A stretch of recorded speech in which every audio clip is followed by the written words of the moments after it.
Is it too loud, too soft in your headset? What do you got? It's good. Yeah. That's okay? Yeah, okay, it's good. so if for some reason you need to change it, you're channel 2 up top here. The only thing I would say about that headset, just be careful because sometimes that mic gets turned down. Yeah. So just try to be cognizant. Like if you hear yourself getting quieter, try to keep your eye on that. I think he's going to try to replace that headset. Okay.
Coming to you live from Ursprung Gymnasium on the campus of Baldwin Wallace University.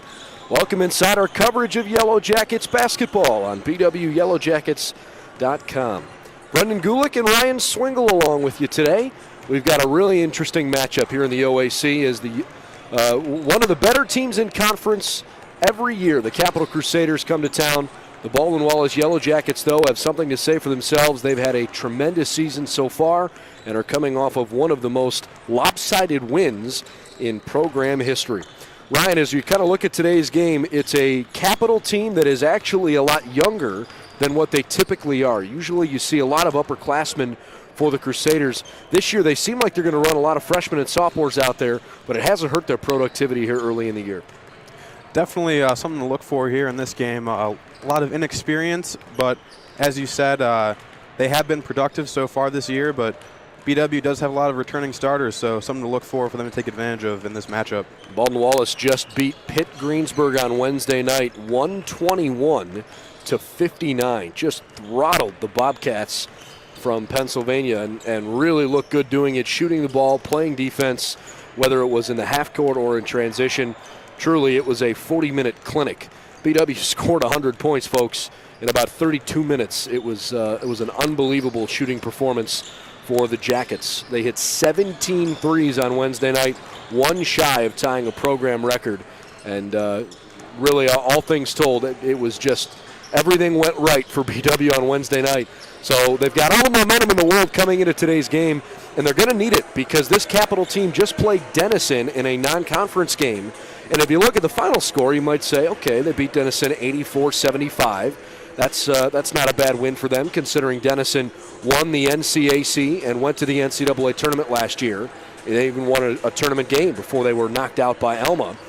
But what you don't know by looking at just the final score, they were losing 16-2 10 minutes into the game and came back and won by 9. So Capital really turned things on, even though they dug themselves an early hole.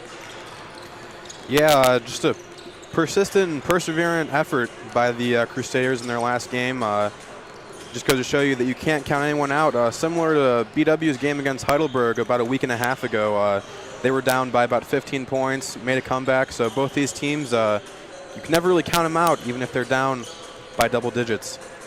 All right, the Yellow Jackets and Crusaders putting in their final warm-ups here. We got about 13 minutes or so before we will have the national anthem.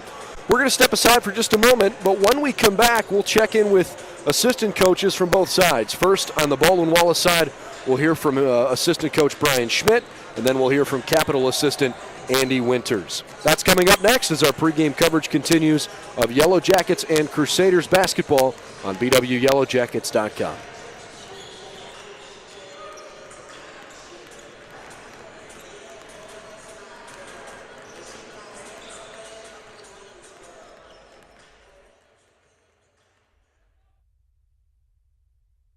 Pre-game coverage of Yellow Jacket basketball continues this afternoon with assistant coach Brian Schmidt as the Capital Crusaders come to town for an early OAC showdown. And anytime you see Capital on the schedule, no matter if you're playing at home or in Bexley, a little bit more at stake because it always seems to be a veteran team, really well coached, and it doesn't seem like this year's any exception. What do you like about this particular Capital team?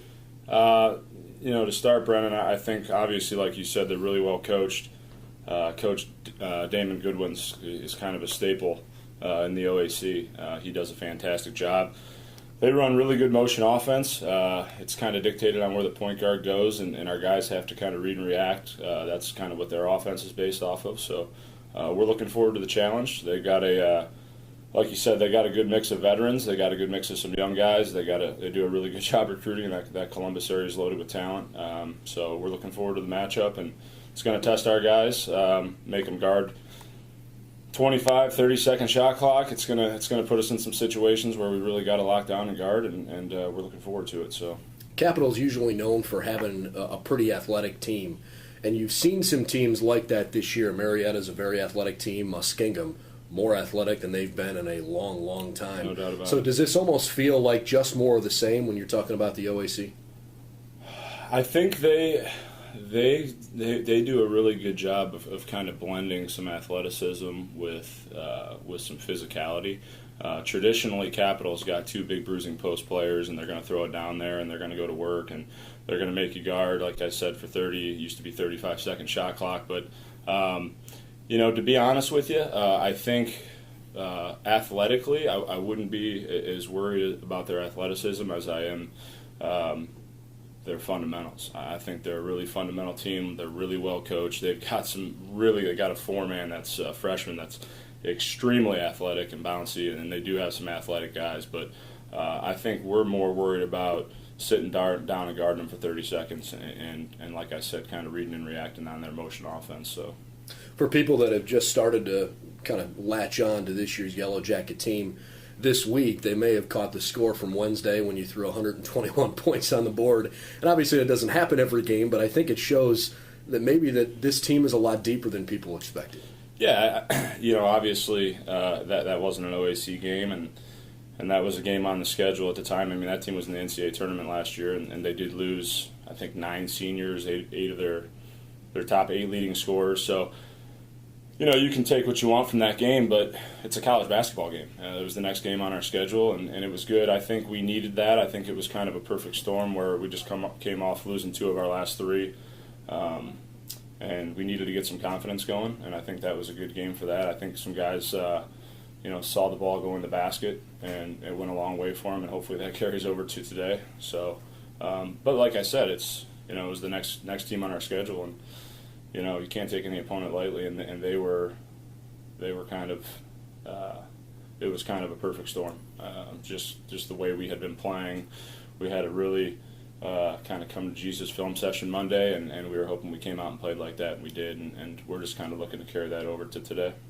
In terms of some growth, you're 8 games into the season now, and you've got several freshmen that have played significant minutes, but you put a couple of them in the starting lineup last game, Alex Nara and Michael Quiring, and I thought they both played pretty well. Where have they come in your mind from where they were when they got to campus this year as a freshman to where they are now?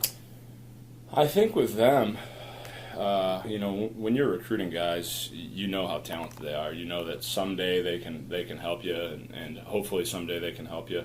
But with them, it's just kind of how fast they catch on and how fast they latch on. Usually it's a strength issue. Are they ready physically to play at this level?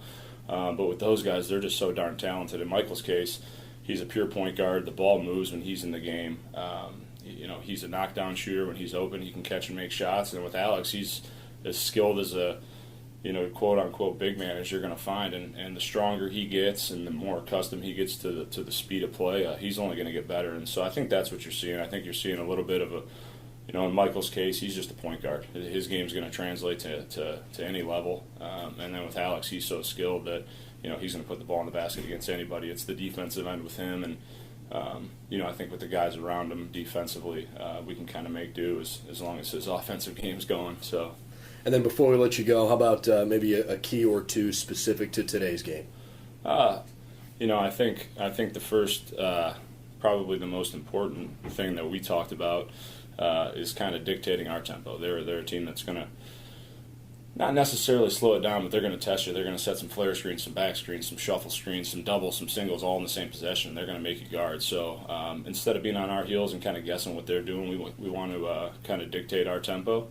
And I think if we do that, that's probably the biggest key, and just not getting frustrated. They're going to make you guard 20, 25 seconds into the shot clock, and some of those they're going to cash in, but you just got to worry about the next possession and don't let that affect the offensive end or the defensive end, whatever it might be.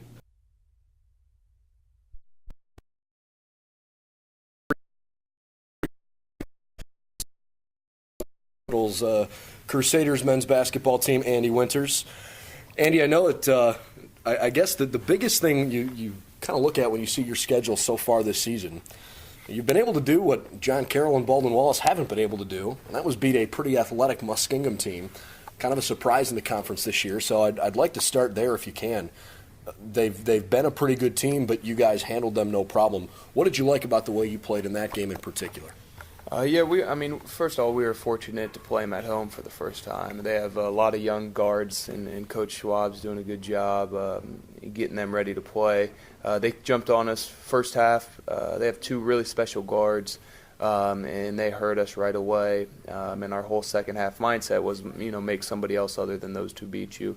And we got hot as well offensively and started getting it rolling. But I just think, they're a good team, and again, Coach Schwab's doing a great job, and they're going to be a tough team to play second time around. When you look at today's game against Baldwin Wallace, you're going to run into a team who played a non-conference game, and they got a team in Pitt Greensburg that came in here this week who went to the NCAA tournament last year, but it's a completely different team this season. And Baldwin Wallace scored 121 points, and they shot the ball about as well as you could reasonably shoot it. So knowing that you've got a team that's ahead of you today that's coming off a really good game, what was that like getting ready for this game today? We were really focusing, offensively for them is taking them out of the rhythm. I think they got in rhythm early, and everybody were making their shots pretty quickly in the first half of that game. When we watched the other scouts as well and the other teams that have done a better job slowing BW down, we kind of took some from that and took some from Pitt Greensburg of what they could have done better and to help us for today.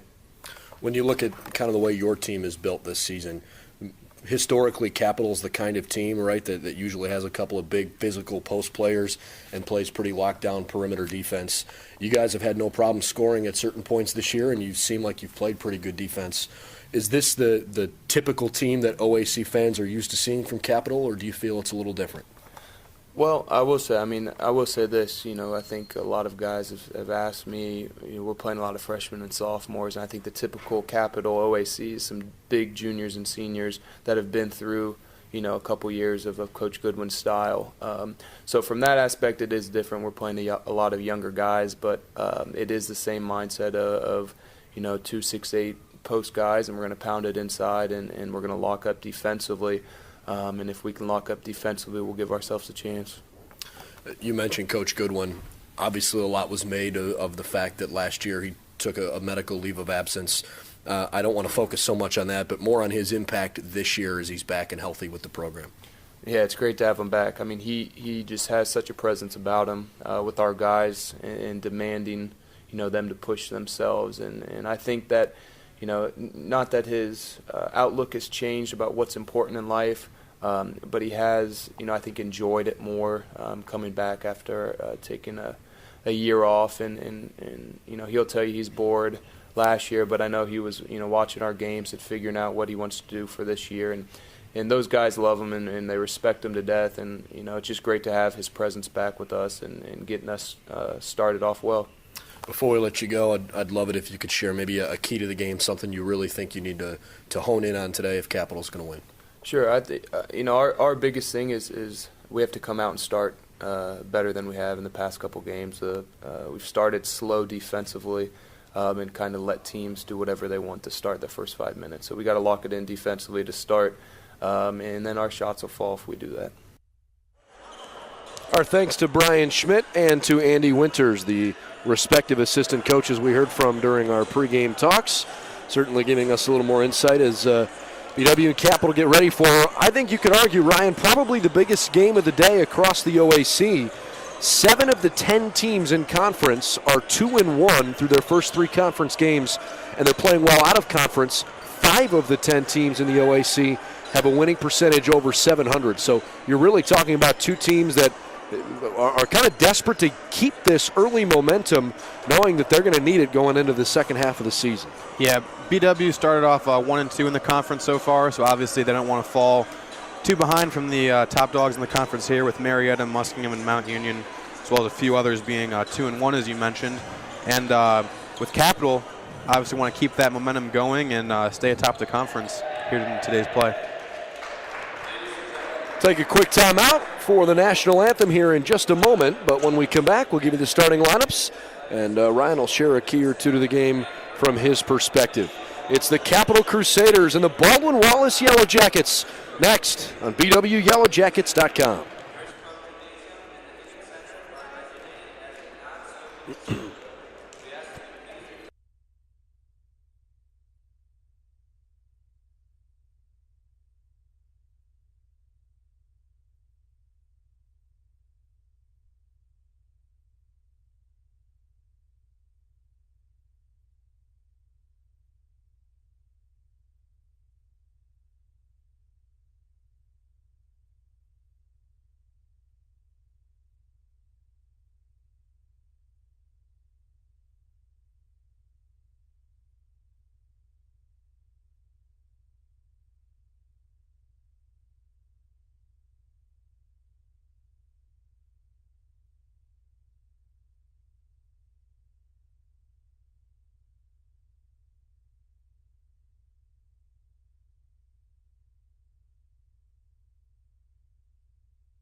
If you joined us a little late, alongside Ryan Swingle, I'm Brendan Gulick, and it's time for the starting lineups as Baldwin Wallace and Capital get ready for an OAC tilt. We'll start with the 6-2 Yellow Jackets, who have a 1-2 record in conference play. At guard, a senior from Hudson High School, Zach Brandy. At guard, a freshman point guard from Brunswick High School, Michael Quiring. Making his second career start along with Quiring is a freshman forward from Mayfield, Alex Nara.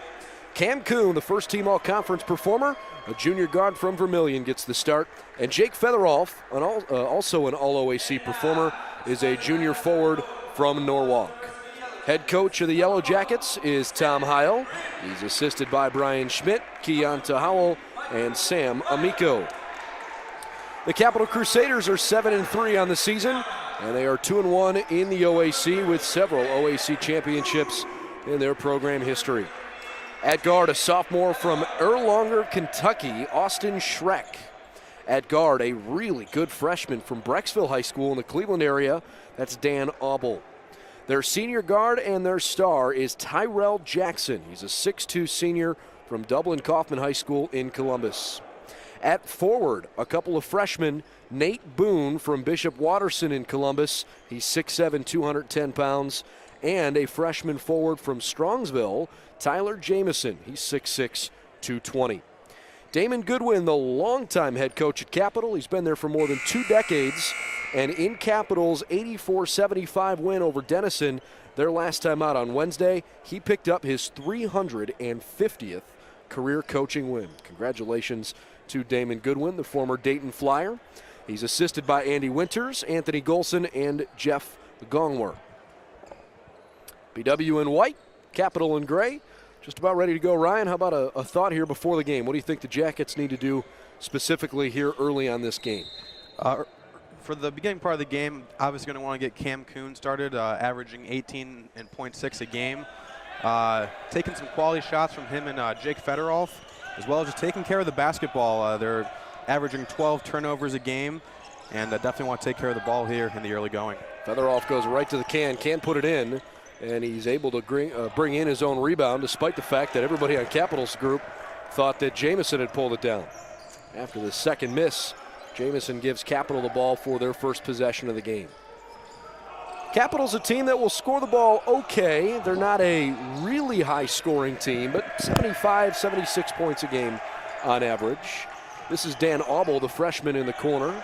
10 on the shot clock. Backing him down, Boone goes to the spin move, and he can't find the bottom of the net. Well defended by Featherolf and Nara. There's that traditional Capital style of basketball. Feeding the post, but couldn't convert on that possession. Featherolf pumped from 3. It looks like the Jackets in the early going are running on, I don't want to say nervous energy, but it feels like maybe the dribbles are a little too high, a little too much bounce in the step early on. See if some of the early game anxiety helps slow things down as Nara gets called for a travel when he was bumped going through the lane. So the Jackets with 2 missed layups and a turnover in their first couple of possessions, but no score in the opening minute, or I should say a second minute of play.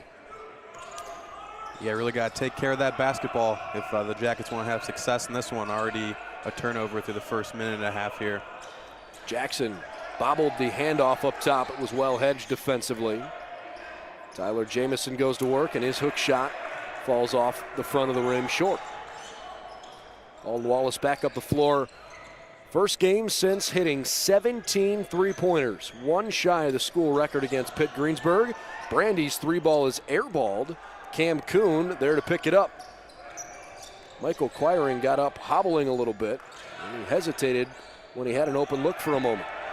7 to shoot for the Jackets since it never hit the shot clock, or I should say never hit the rim the first time through, and a late whistle is called, which will send Quiring to the stripe. Good patience from BW. Quiring really getting banged around a little bit early on.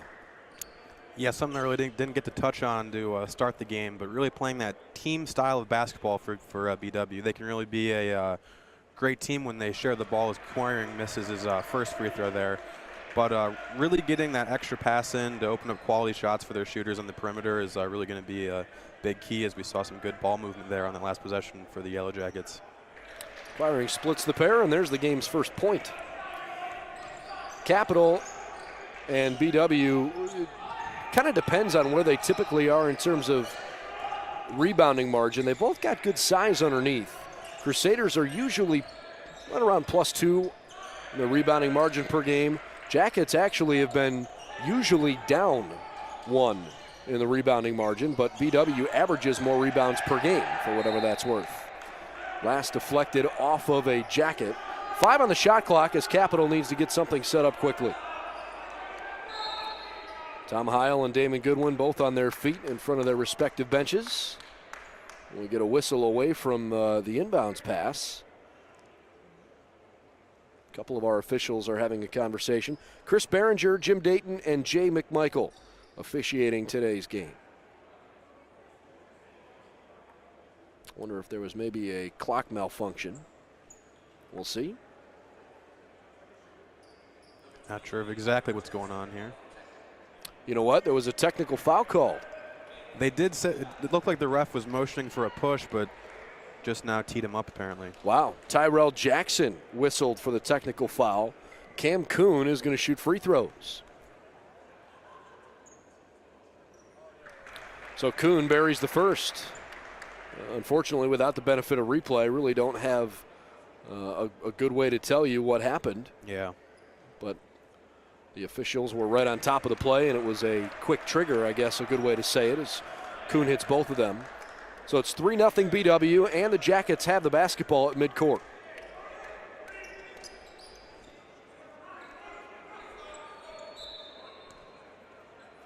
Definitely the pace of the game we expected early on. It's going to be a lengthy shot clock possession kind of day. You won't see too many shots put up the first 10 seconds of a possession. Brandy finds Featherolf, and his baseline jumper rims out. Jackson likes to run. He usually gets to that right or left elbow and will shoot jump shots as purely as anybody in the conference. That's his comfort zone. In the left-hand corner, a 3-ball coming. It just misfired from Boone, who, even though he's a big fella, he will shoot the triple once in a while. The ball pops away. Boone has hit 4 of 11 now after missing that 3. So he doesn't shoot too many, but he has shown the ability to let it fly. Jay Battle just replaced the senior Zach Brandy. Battle, a sophomore guard from Gahanna Lincoln High School. And usually he's actually in the starting lineup. This is his second consecutive game not starting, as Nara's contested 3 is too long. Capital still not on the board. Jackson with a great pump fake, and he changes that. It's a 3-2 affair. As you mentioned earlier, with Battle coming out of the starting lineup, him and Kaminsky being replaced by Queering and as well as Nara in these past 2 games. So a little change up here for Coach Heil, but it's been working for him recently, so looking to continue to do that. Queering drives the baseline, and it missed off the front of the rim. Capital trying to get back quickly. Opening few minutes of play so far, it's been the Jackets who've had a little bit more success, but a very defensive game early on. Turnaround hook shot did not fall in. Capital's getting the shots they want in the post, but just can't seem to convert, as 3 or 4 possessions now have led to similar shots, but point-blank misses by the Crusaders. Kuhn was in trouble, and he throws a bounce pass back to the top of the arc. 3-ball from Featherolf, a little too long, and Kuhn can't pull it in as it goes out of bounds. Featherolf also one of the Jackets' top 3-point shooters, shooting now just under 40% from 3, as he's 12 of 31 on the year. A couple of substitutions here for the Capital Crusaders. Joey Weingartner, the sophomore from Centerville, who is a really good shooter. He just checked in. So did Ganayu Yahaya. Really athletic small forward. He'll play in the low post at the moment. Kaminsky also checking in for the Yellow Jackets. Mike Kaminsky had just come in there last second. 5 to let it fly. Jackson almost traveled, but he found Jamison cutting to the basket, and there's a lid on it. Capital still can't connect. They've got 1 bucket in the first 5 minutes of the game. Naro was open. He found Kaminsky, who almost traveled, and then Jamison blocked a shot.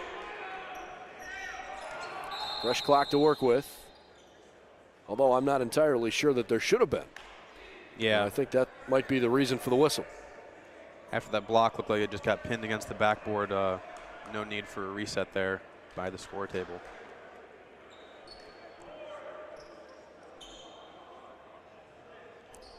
We'll see where they decide to put the numbers back.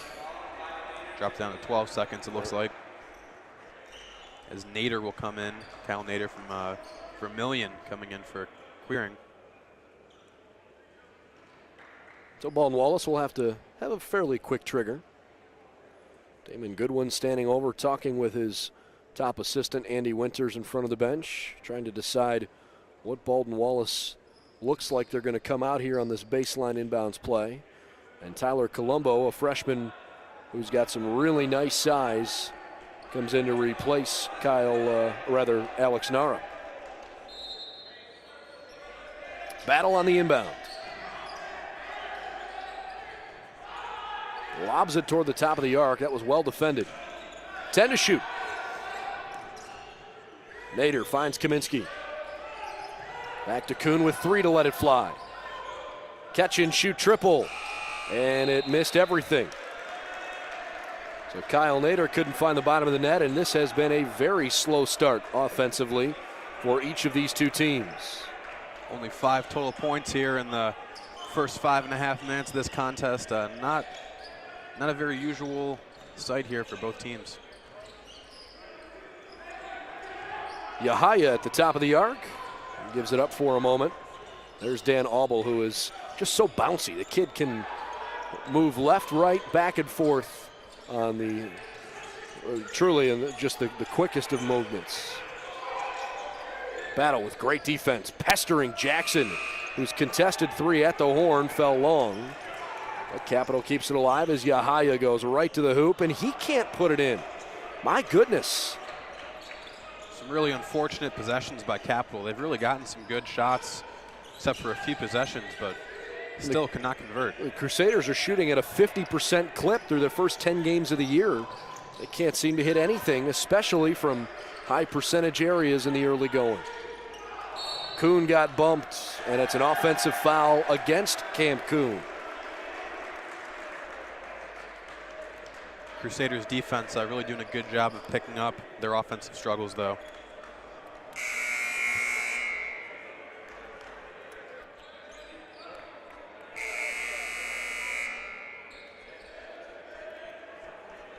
Couple of substitutions as Kuhn checks out of the game. Brandy takes his place.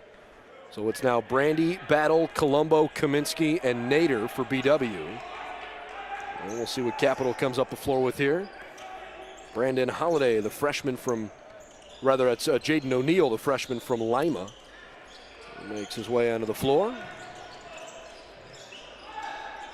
O'Neal needs some help. Jackson outside the arc. Slices to the hoop, and Colombo blocked it into the corner.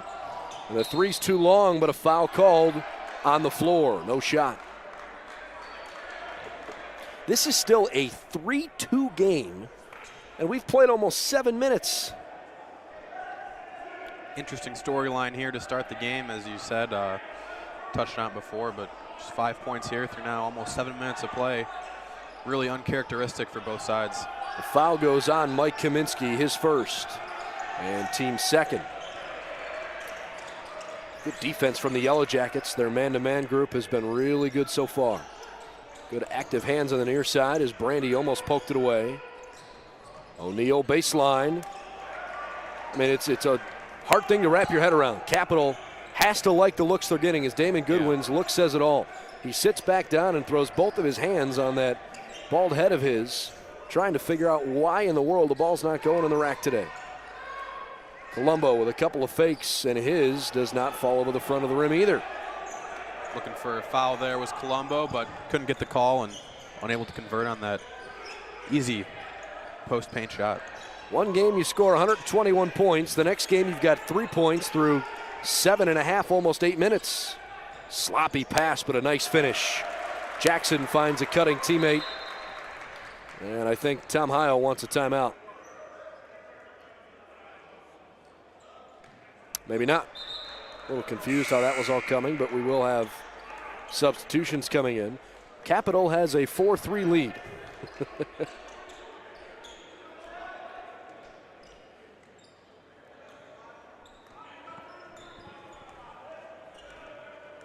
So Battle brings it across the timeline. Crusaders and Yellow Jackets, their first of 2 meetings this year. The two teams will play down in Bexley in the third last game of the season, February 11th, when the BW makes the trip down. On the right wing, battle really well defended. Weingartner just couldn't get free. Battle really done a good job all game so far. That perimeter defense on the guards here for Capital. Look for that to continue for the rest of the game. Schreck with 10 to shoot found an open teammate in Weingartner who buried the triple. 7-3, the Capital Crusaders hit the game's first three-point shot. All 3 BW points have come from the free throw line. They do not have a shot from the floor in the game's first 8.5 minutes, as Zach Brandy can't get the first one to drop in. But he'll go to the line for 2. Foul is on Nate Boone, his second.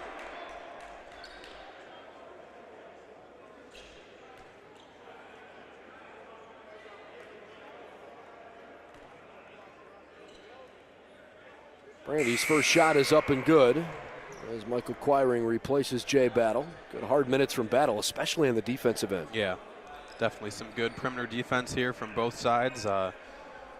Obviously one of the trends of the game so far. Nate Boone checks out of the game.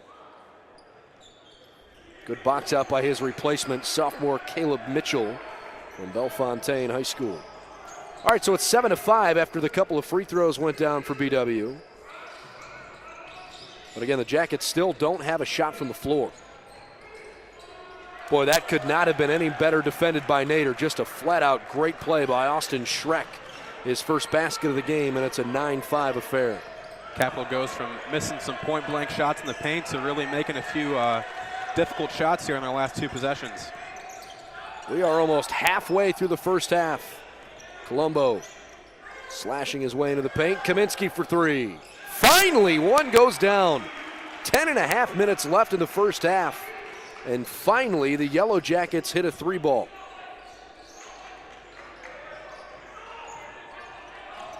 First field goal for BW. Kaminsky deflects it away, but Capital keeps the basketball as Mitchell couldn't finish. 6'7", 225. He is a load in the paint. O'Neal was well hedged, 2 to shoot. He's got to hurry. And he missed the rim entirely. Boy, BW's defense has been just smothering. Both on the perimeter and in the paint, like you were saying. Really a good job so far by both teams to pick up their offenses on the defensive end of the floor. A couple of other games around the conference. Otterbein leads Muskingum 54-50. That game is late in the second half. There's only 4 minutes left. Keep your eye on that one.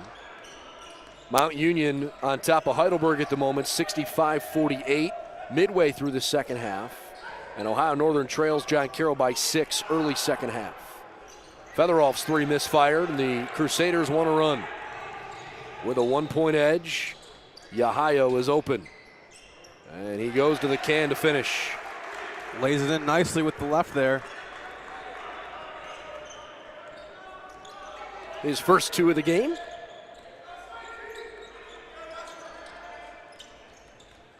We apologize if you're watching the broadcast and looking for the live stats to update below the video. For whatever reason, that doesn't seem to be working here this afternoon, but hopefully that'll get straightened out soon.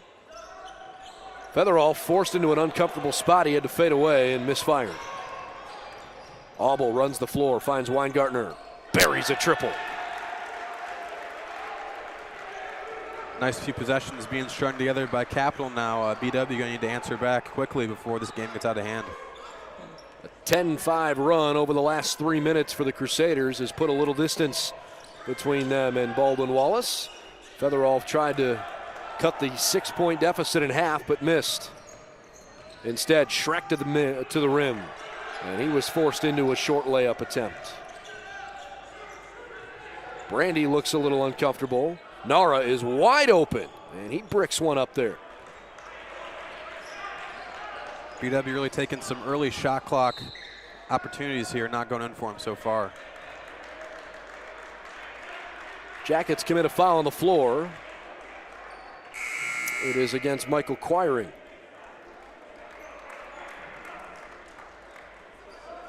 Good minutes there from Caleb Mitchell, but he's replaced by Tyler Jamison, the freshman. Tyler Jamison's older brother, Justin, was a heck of a pitcher. Pitched his college baseball at Ohio State for a long time. The Northeast Ohio baseball community expected Justin Jamison to be a big-time pitcher. 3-ball went down for Weingartner. He's starting to heat up a little bit, and we've got a 17-8 game. Weingartner is basically the difference. 11 of Capital's 17 points. Timeout Tom Heil with 8:11 left in the first half. Weingartner's hit a couple of triples. We'll step aside with him on BWYellowJackets.com.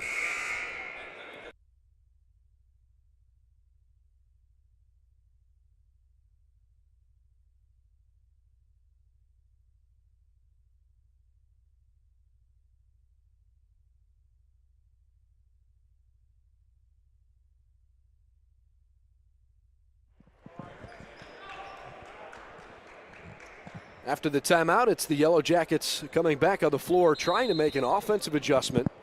They've had some good looks. Things just haven't gone their way. They've played good defense except for the last probably 2 minutes of action. We'll see who comes out with the adjustment after the timeout that Tom Heil burned. Brandy threw a bullet to Featheroff from about 2 feet away. It was mishandled. Albel's foot was on the line. Jamison, the offensive putback, no. Yahaya back up and in. A third opportunity, and it's 19-8 Crusaders. As the deficit turns away from BW and in the Capitals' favor, BW really needs to work on getting back into their offensive sets, even though a few of them haven't cashed in for them, as we have a 3 there by Brandy. Still need to be faithful and reliant upon getting back into those sets and not letting them become complacent with isolation basketball. Brandy's 3 is the second triple that BW's hit. Their first one came at the 10:35 mark 3 minutes ago when Mike Kaminsky literally hit the first basket from the floor the entire first half. BW went 9 minutes and 25 seconds, scoring only from the free throw line at that point. Although that 3 did make it a 9-8 game, it's a 10-3 run for the Crusaders over the last 3.5 minutes. Weingartner in the middle. That's too easy. 21-11. Interior defense starting to break down for BW. Still doing a good job of denying on the perimeter, but looking a little soft inside. Weingartner's already got 13 in the first half. Featheroff was denied quickly. Brandy with a great ball fake found Featheroff cutting back to the rim, and his layup missed short. You can see Brandy's a little frustrated as Albel runs the floor. Albel finds Schreck underneath to Yahaya.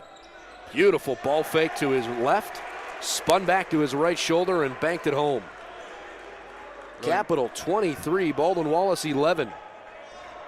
Really nice move there by Yahaya.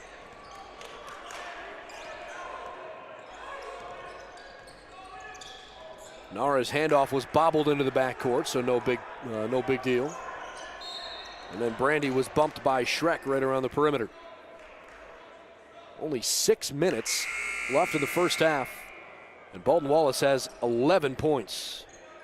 Really quite the turnaround from our last game, going from dropping over 100 in the first 32 to only having 11 here through the first 14. Well, there's no doubt Capitals defense has a whole different level of energy than what they saw from the Bobcats from Pitt Greensburg as Cam Kuhn raises, and he can't find the bottom of the twine. New face on the floor for Baldwin Wallace, number 40, Jordan Richardson. Tried to block that layup, which fell anyways, and Weingartner's got 15.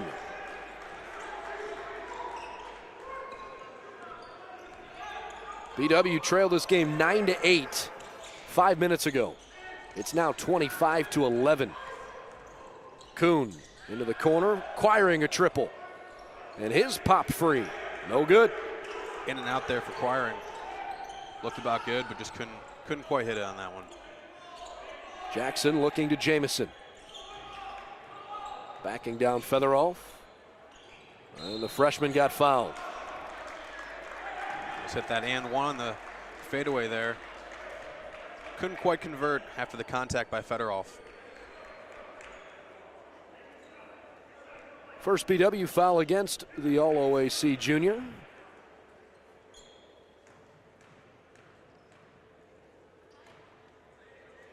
Jamison at the free throw line puts it up and in.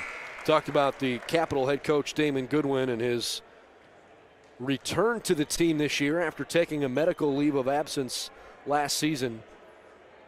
Just as a fan of OAC basketball, it's great to have him back because he and John Carroll head coach Mike Moran have been at their respective institutions for more than 2 decades. And last year it just wasn't the same seeing Damon Goodwin not on the sideline. He is as tenacious a coach as you're going to find anywhere in the country. As a player, was drafted in the 7th round of the NBA draft back when it had a lot longer draft. He was drafted by the Phoenix Suns. Damon actually a Hall of Famer at the University of Dayton. Battle has 3 to shoot. He finds Kaminsky, who does get it off in time, and it puts it in. Kaminsky with his second 3, and it comes in a big spot. Definitely don't want to let that 16-point deficit get too much bigger here for the Yellow Jackets. Nice 3 there by Kaminsky to trim it to 13. Auble fires, and he's too short from 17. The Jackets have dug themselves a hole they're going to try to slowly climb out of.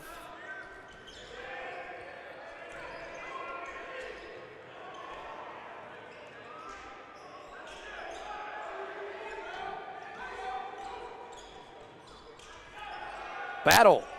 He can't connect on a 3.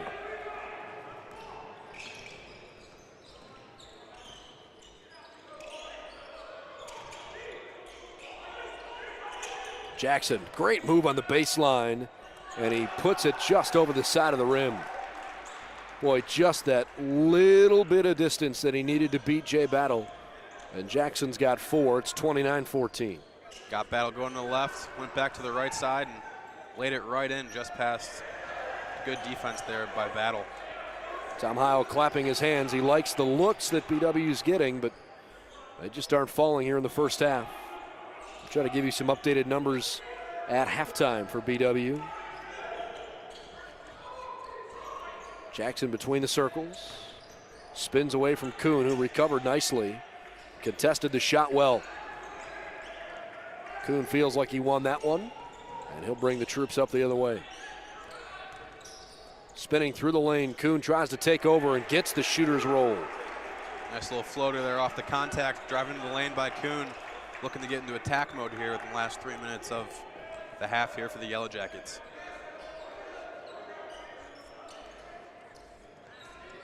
Auble moving on the left side, picked up that dribble. And a timeout called. Capital burn their first time out of the first half. We'll step aside along with them. 2:46 left before the intermission. Baldwin Wallace down 13 on BWYellowJackets.com.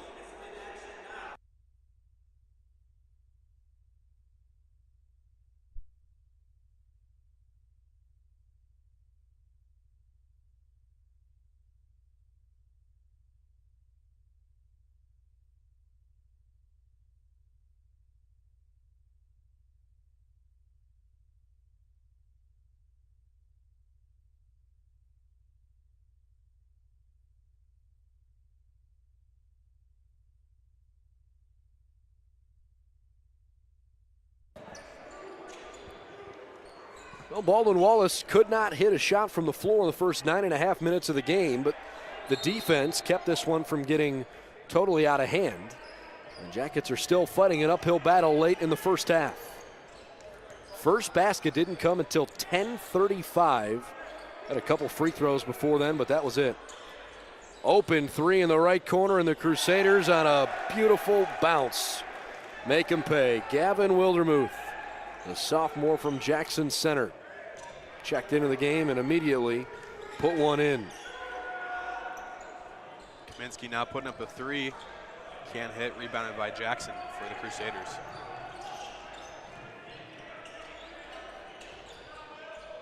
Capital working the ball around the perimeter. Just over 2 minutes left before halftime. Will Hanna, the sophomore guard, seeing a little playing time. That one was overshot on the entry pass to Jamison. BW's being doubled up at the moment. They did that to Pitt Greensburg on Wednesday. Cam Kuhn circling through, and he rolls one home. Cam Kuhn getting more aggressive now as we wind down the second half, or first half rather. Final 2 minutes of the first half. Kuhn and Kaminsky have combined for 12 of BW's 18. They are the leading scorers as the Crusaders nearly threw one away.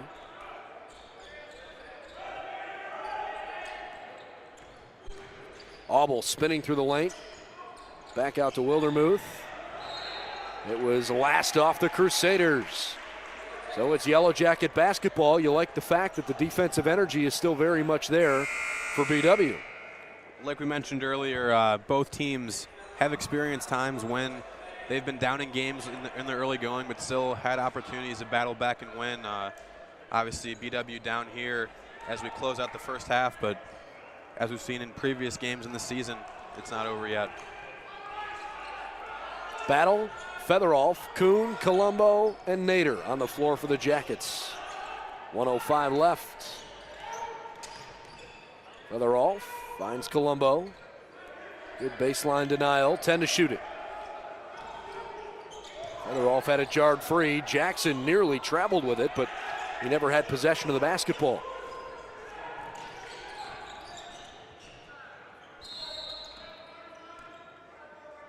The officials call for a timeout. They're making an adjustment. Yeah, 22 seconds on the shot clock. Yeah. Actually, it took 4 seconds off the shot clock. I wonder if maybe that was bumped at some point. All right, so there's about a 12-second difference between game and shot clock at this point. Jackson tries to beat Battle baseline, and he charges. Baldwin Wallace with a nice defensive play. Second foul on Jackson. Tyrell Jackson, remember, committed that technical foul early on, but we didn't quite see what it was for. It happened away from the basketball, and it must have been subtle. Schreck will check in for the Crusaders now for Jackson. He doesn't want to pick up a third here right at the end of the half. They're off screens for Nader. Colombo has decent range, but not from quite that far. Battle needs to find something with under 10 left to shoot. Featherolf back to Battle. 3 to let it fly.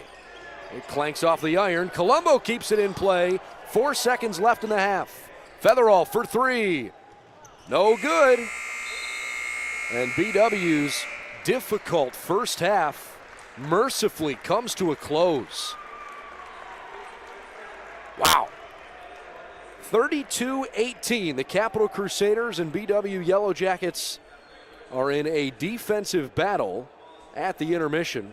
We'll bring you all the first half numbers when we get them momentarily, but I can promise you the shooting percentages for both teams are not going to be numbers you really want to look at.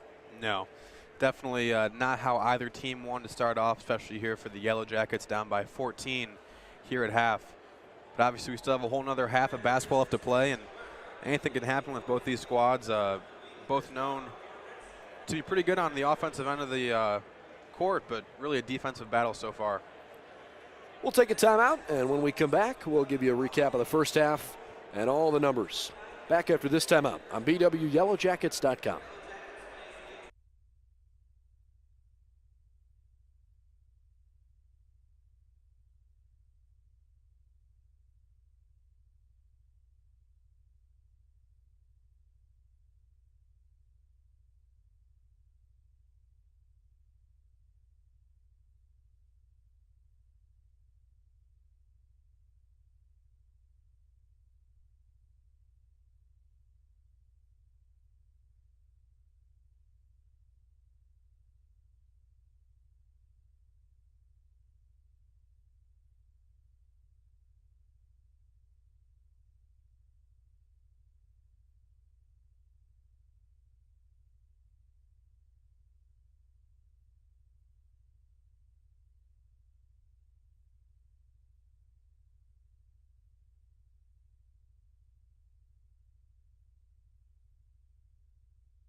It's halftime from Ursprung Gymnasium at Baldwin Wallace, where the Yellow Jackets have struggled to put the ball in the hole today.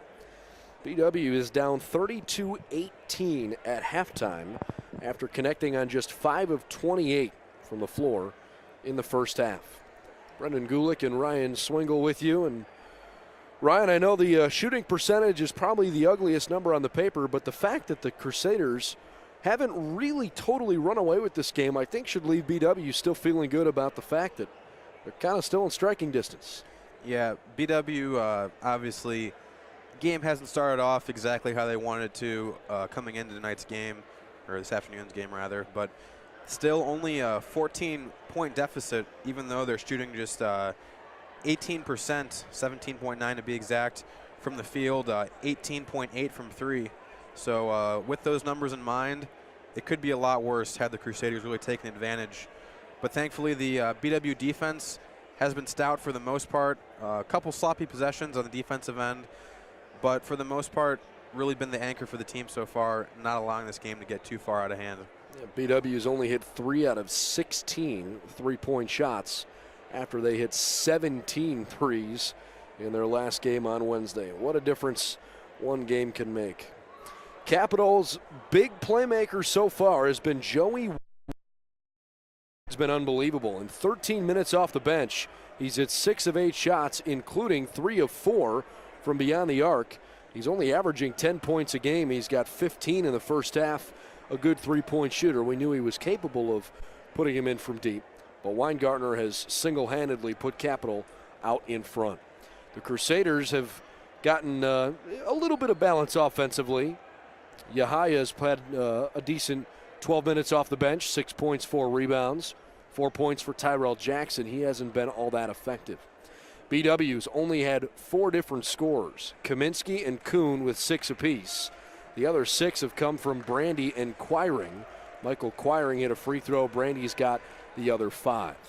So, Baldwin Wallace down 32-18 at halftime. We'll take a quick timeout on BWYellowJackets.com.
Yellow Jackets and Crusaders ready for the second half from Berea. Baldwin Wallace coming off of a game where they scored more than 60 points and a half in both halves of their big win over Pitt Greensburg. Today, just a couple days later, they go 5 of 28 from the floor for 18 points, and the Jackets are down by 14 as we start the second half. If you joined us late, I'm Brendan Gulick alongside Ryan Swingle. This is the 4th of 18 games across the OAC on the schedule this season for BW. And it's a big one. It's the only time Capital comes to Berea. On the bounce pass into the low post, Nate Boone tries to go to work. Nara with great defense, but he fouled him at the last minute. Crusaders will go to the free throw line right away to start the second half. Across the conference, there is one game going right down to the wire. That's out in Ada at Ohio Northern. The John Carroll Blue Streaks had an 89-87 lead against the Polar Bears, but Ohio Northern just hit a big three-pointer to take a 1-point lead with 21 seconds to go. The Blue Streaks had just given up the ball, and Ohio Northern's going to the free throw line to try to ice the game. So the Polar Bears with a chance to pull off a big win at home against John Carroll. Meanwhile here, after a couple of free throws, it's 34-18. Nara was blocked at the rim by Jamison, and so the Crusaders come the other way. Austin Schreck back to the top of the arc. Remember, Weingartner had 15 in the first half. He was the big difference maker. Dan Aubel feeding Jamison low post. He's bumping Featheroff the whole way. Gave him some space and just enough. 36-18. Just like the first half, Capital looking to get the ball back into the post. Couldn't convert a whole lot in the first half there as they looked to get to that early, but now starting to hit from down low.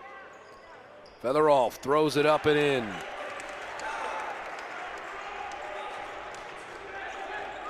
John Carroll just tied the game at 91 with 6.7 seconds left at Ohio Northern. I don't care what team you are in the conference, it seems like everybody has trouble playing in Ada. That's just got to be one of the most difficult road environments in the conference. Going back to that last possession for the Yellow Jackets, that was actually Featheroff's first bucket here as Jackson gets the lay-in for the Crusaders, but Featheroff being the Yellow Jackets' second leading scorer behind Kuhn, really unusual that he wouldn't score until the second half. Not a good turnover from Quiring. Nara is trying to make it difficult. He forced a missed layup and then blocked a shot. Alex Nara, probably the defensive play of the day. Now he comes up the floor the other way, tries a three, and he just missed it. Great effort by the freshman.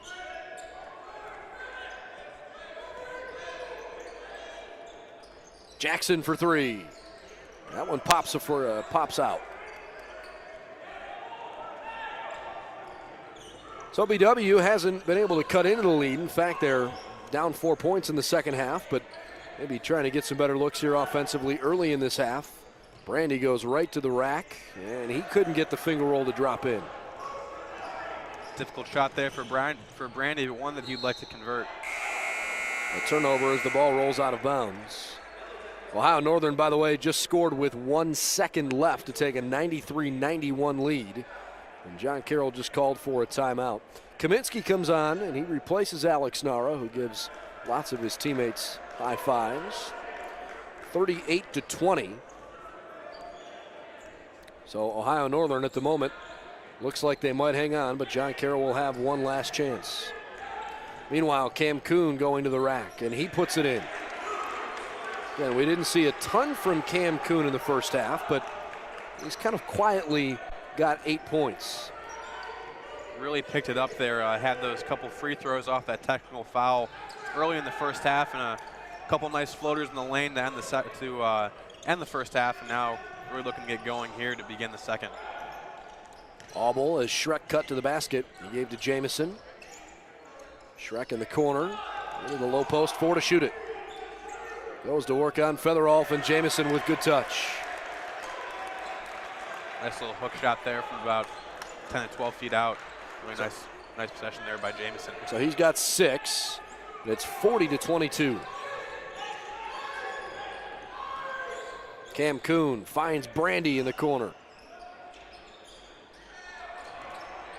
Nothing doing. Kuhn hit in the lane, and he is fouled. It has just gone final in Ada. The Ohio Northern Polar Bears with a nice comeback win over the John Carroll Blue Streaks 93-91. Otterbein beat Muskingum 60-57. And Mount Union has a significant 15-point lead on Heidelberg in the last minute. We'll let you know when that one goes final, but at the moment, 93-78. So Otterbein, Mount Union, and Ohio Northern have all won. Marietta and Wilmington are currently playing, and we'll try to get you some live numbers from that game. Well, the second one did not go, so he splits the pair, 40-23. Marietta's blowing out Wilmington the start of the second half, 56-30. Pioneers, the 4th-ranked team in the country. They are darn good this year. Quiring down on the floor, and he finally gets enough of the ball to force the jump ball call. Looked like the ball was in between the legs there of Auble.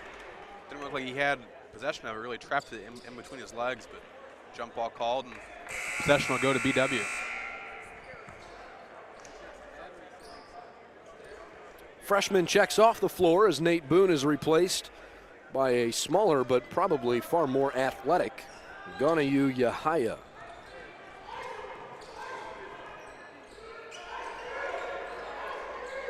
Kuhn trying to take over, and Schreck is just buttoning down on him. Kuhn bounces to Kaminsky in the corner. Still plenty of time. Jay Battle found Featherolf, and he got fouled. Auble and Jamison were both there. I think it was Auble that grabbed him. It sure was. So Dan Auble picks up his first, team's second foul of the second half.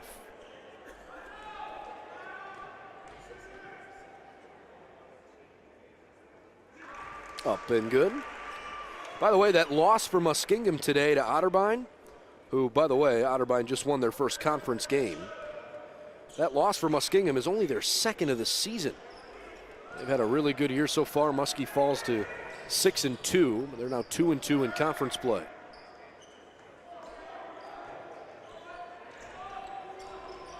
At the top of the arc, Austin Schreck for Capital.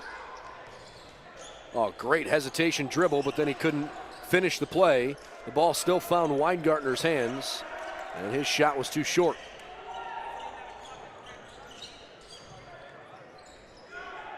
Kuhn from the corner. No good, and he's hit. I think he's got 3 free throws coming. Never want to leave your feet to that point where you're going to foul a three-point shooter like that. Really poor play there by the Capital defender. Yahaya has his first personal. 3 free throws coming for the first-team all-conference performer from a year ago. Cam Kuhn strokes it in calmly. Talked with him yesterday before today's game. If you want to catch that brief interview with him, you can follow us on Twitter, at BW Sports on Twitter.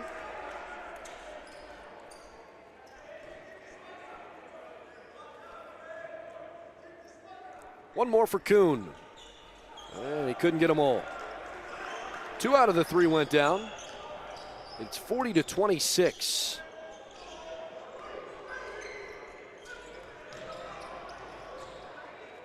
Jamison with a nice lay in there off the feed from Auble there. Really nice play there by the freshman Jamison. He's got 8. Firing to the top. Kaminsky underneath now. Featherolf tried to go high off the window, and it kind of awkwardly came out of the palm of his hand, but he saved it on the baseline. Battle in some trouble. Kaminsky cutting, and he gets clobbered. Like Kaminsky, a little slow to get up as his teammates rush over to him.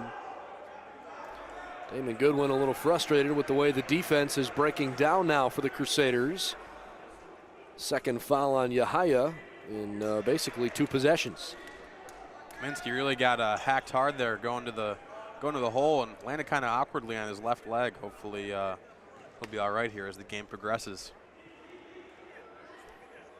Well, BW was down 14 at halftime. Kaminsky hits the first free throw, so if he can hit the second, it'll get back to a 14-point deficit. And essentially the first 5.5 minutes will have been played all square. Richardson back on the floor as Featherolf takes a seat. Jake Featherolf really has been negated today. He has not been the same presence in that low post that we're used to seeing. Michael Quiring also gets a chance to rest. Kyle Nader back out on the floor. Both games this year that Federer's been ineffective as Kaminsky rattles that free throw out. Both against Heidelberg and Capital, both teams really featuring premier post players in the conference. And as you can see, not really adjusting well to the bothersome play there in the post. Jamison working down low. Up top to Yahaya, who likes to slash to the hoop. He lost the handle, but is fighting around. And it's saved on the out-of-bounds line. Well, the shot clock is still at 4 seconds. Since the ball did not hit the rim and nobody possessed it fully, it should remain there, I would think. Damon Goodwin is asking for a reset, but I think that's wishful thinking. The Jackets never truly had possession of the ball. No. On the inbound, catch and shoot. Wow. And he put it in. Weingartner is scorching hot. He's got 17 of the 44 for Capital. Really missed him there. He was originally even more open on the inbound as Kuhn airballs that three. Richardson will put it back up and in. But really missed him. Really more open than he was. Had to take a difficult shot. Was able to knock it down there. First bucket for Richardson. The difference in the game truly has been Weingartner. He's got 17 points. Really working on a excellent afternoon. Meanwhile, an offensive foul on the Crusaders sends the ball the other way. Looks like Nate Boone will check in now as Yahaya will come out for the Crusaders. Goodwin looks upset now. Really digging into Yahaya as he puts him down the bench.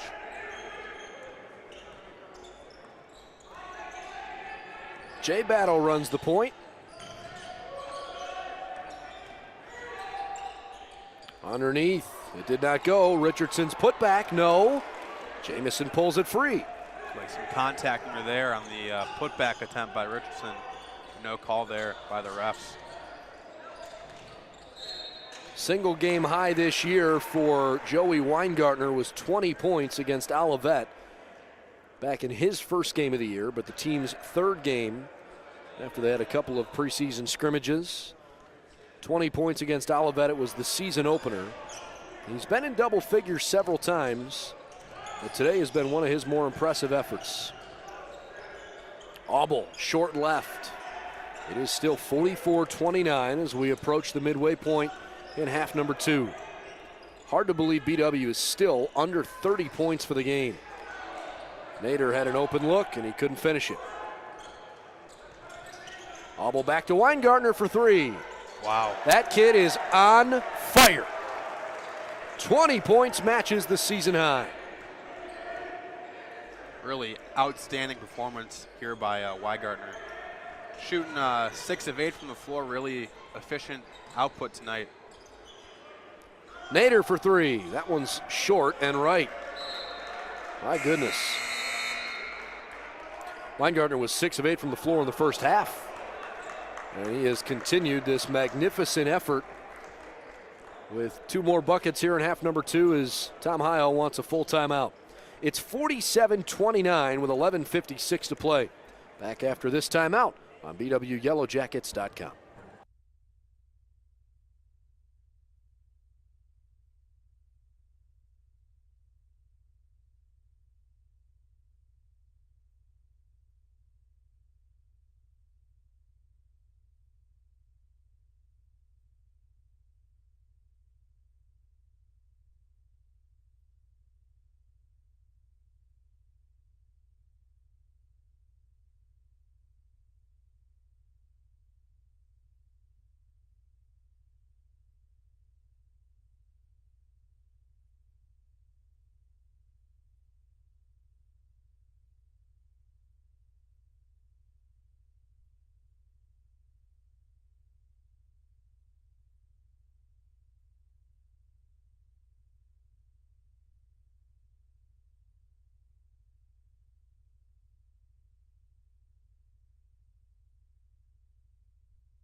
11:56 left in regulation.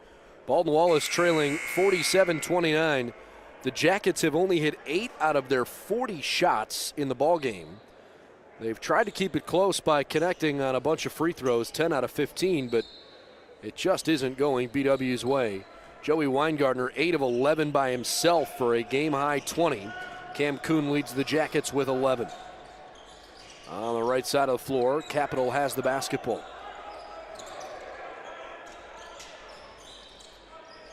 Jamison in the post. Backing down on Featherolf as he has done most of the day. O'Neal back to Jamison, wide open for a big-time flush.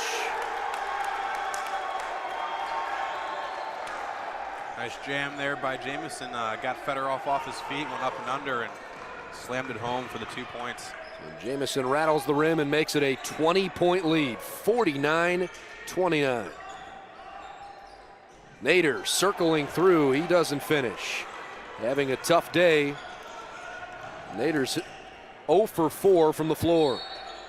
Foul away from the basketball, and it's actually going to come before the shot.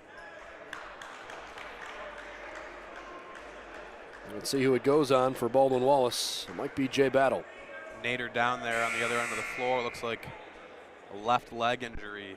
Trainers in, Heil out to attend to him. So Nader clearly in some pain. And we will have a stoppage of play on the floor while he hops up. And he'll wipe up the spot where he had been laying on the hardwood. Today's Yellow Jacket basketball game brought to you by the Oriole Cafe, a great place for sports. Located at 294 North Rocky River Drive, just up the street from campus. Oriole Cafe, a proud sponsor of Baldwin Wallace Athletics. 49-29 with 11 minutes left.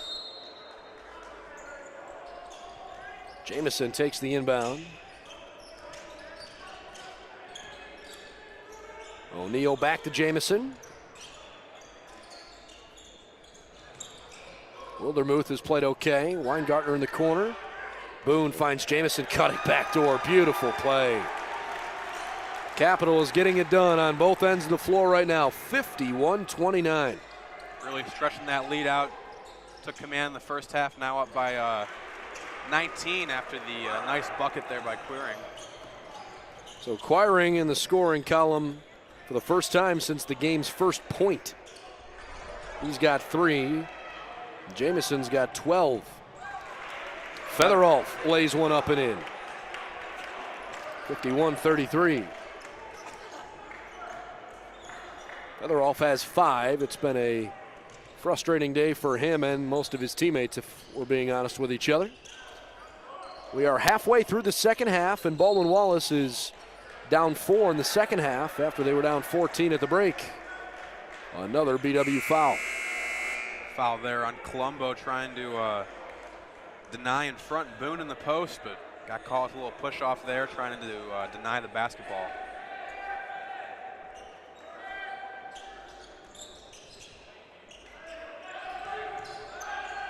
At the top of the circle.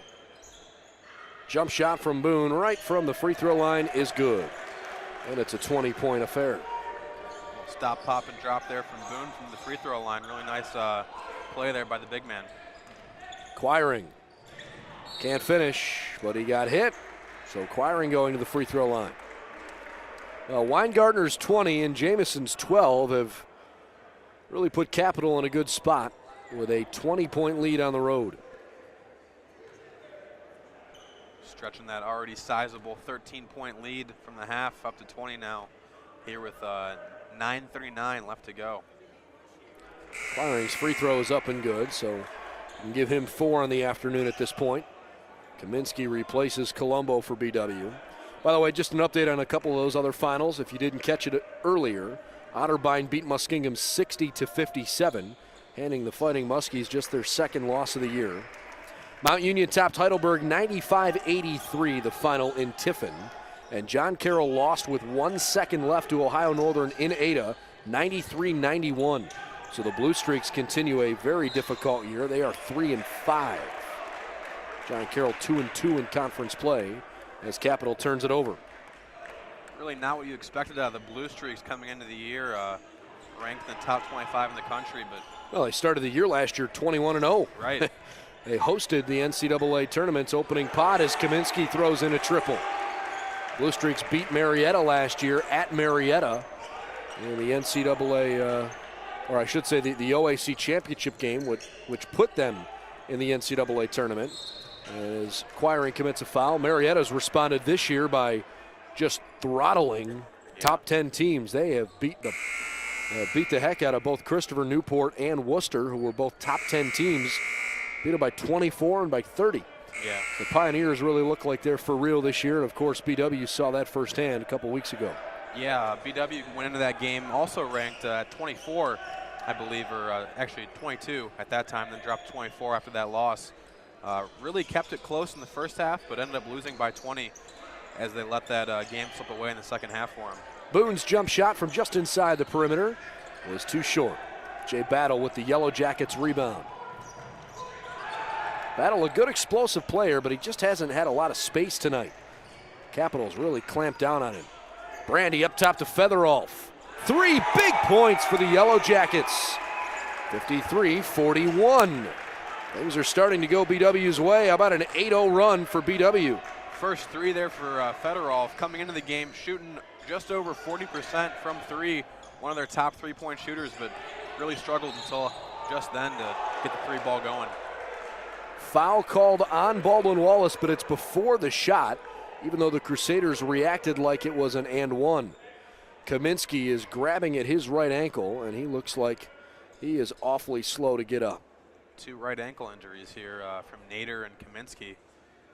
Looking to come off the floor now as Kaminsky looking to be quite some pain now. You know, it's good to see him at least walking under his own power. Yeah. Alex Nara will check in his spot.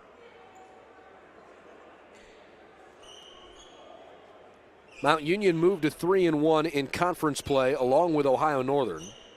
And if Marietta is able to hold on, and at halftime they are beating Wilmington by 34. Wilmington's not particularly good this year. So probably safe to say that Marietta will be in a 3-way tie at the top of the conference at the end of the day, and perhaps a 4-way tie depending on the outcome of this game. BW is only down by 12 points. They have not trailed by a margin this slim since they were down 23-11.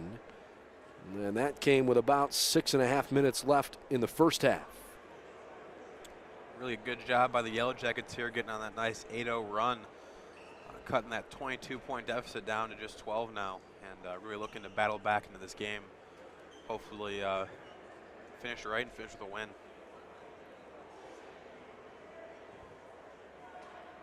Looks like Kyle Nader, with his left shoe off, is being helped off of the bench by a couple of his teammates. Arms around 2 different jackets. Nader's left ankle appears to be bothering him pretty badly, so hopefully he will be okay, but I think it's safe to say, given his current state, he probably won't return today. Yeah. Tom Heil and Damon Goodwin both discussing things at midcourt with our officials.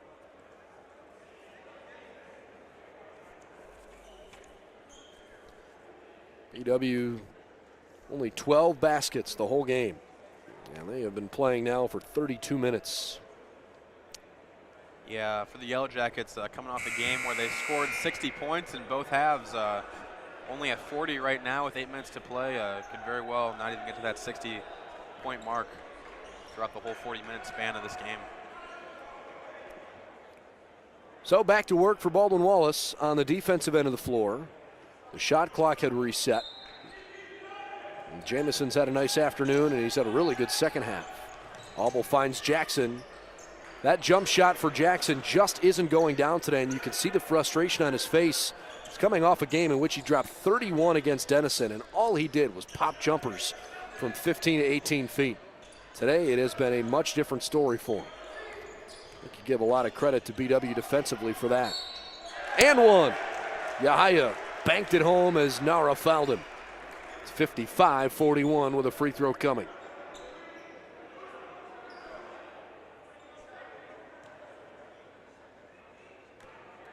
So Yahaya to the stripe.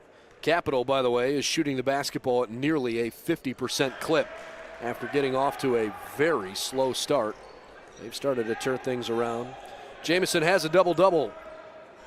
Wanted to mention that too. He's got 12 points and 10 rebounds. Nara attacking and finishing. Nice little pump fake there by Nara off the three-point line, getting Yahaya off his feet a little bit and coasting right around him for the easy lay-in. Auble spinning around. Weingartner with a game-high 20 on the left wing. Jamison palms the basketball, slings it underneath where Jackson was waiting. 58-43. 8 points for Tyrell Jackson. Jackson usually dropping almost 17 a night. Nara adjusted his shot midair. Jamison forced the alteration, but Nara still finished it anyways. BW's playing better basketball in the second half. Part of it's because finally they're getting some high percentage shots to drop. And they had a nice little 8-0 run to get them somewhat back in the game. But the Crusaders still controlling with under 7 minutes to play. Good denial from Featheroff there as Yahaya chucks a triple with an outstretched arm right in front of him. Didn't matter. Back up to a 16-point lead now for Capital as Featheroff for three. Nope. But a foul by Auble. He held Zach Brandy, who was trying to circle on the baseline. Damon Goodwin is not thrilled with his young guard. 3 fouls on Auble.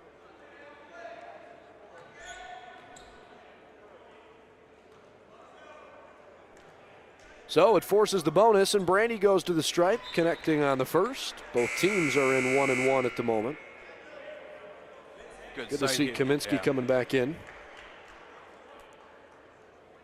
We'll monitor how that right ankle is affecting him. You can tell he's still hobbling around a little bit. Kyle Nader emerges from the locker room with a pair of crutches. So it appears that his left ankle injury is somewhat serious. Hopefully he can hang in there. 14-point game.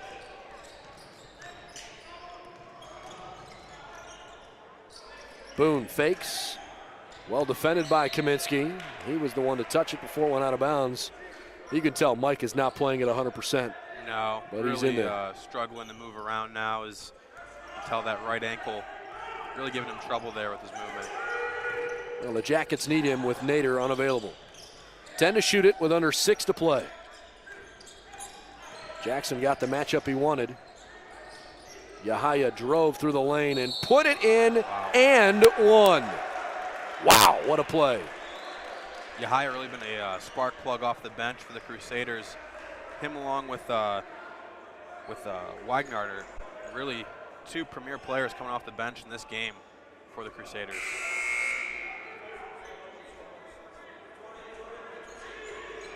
So Kaminsky leaves the floor as Richardson comes back in. I think that's a move from Tom Heil and Brian Schmidt, basically saying, all right, well, you're giving us what you can.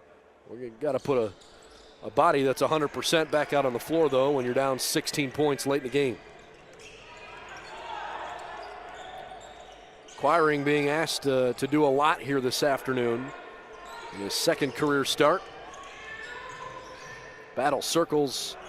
Jamison, or I should say Richardson was there to defend it, and I think Richardson's going to be the one that will go to the free throw line here. He looked like he got raked across the arm there on the putback attempt there, and he'll go to the line and shoot 2. That's 3 on Yahaya. So big free throws for the Jackets. Got to take care of business from the free throw line. Richardson must have his own cheering section. Yeah.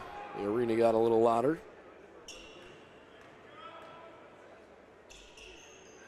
Count them both. 63-49 is Jordan Richardson, the junior from Beechwood over on the east side of Cleveland. It's Baldwin Wallace a couple points closer. We are all square in the second half.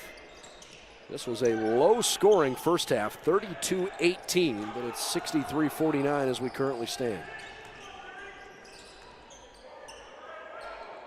Good hard fight on the baseline, but Schreck couldn't finish it. Shot clock reset. I think the Yellow Jackets were asking if the ball ever hit the rim. I think the officials are asking the same question. I thought that ball went right over the top of the rim, but never grazed the iron. Yeah. That's correct. Right off the glass, they're going to take some time off the clock now.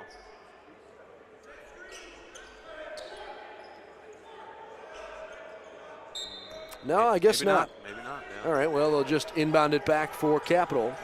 It's good the officials at least talked about it, wanted to make sure they were on the same page.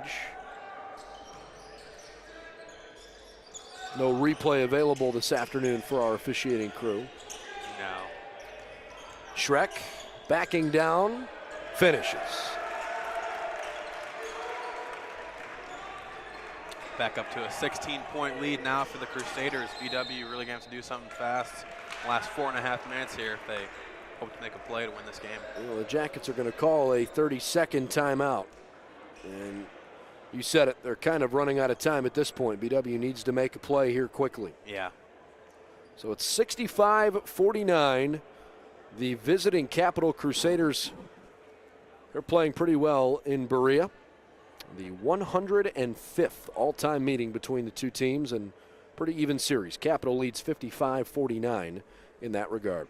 Back in just a moment on BWYellowJackets.com.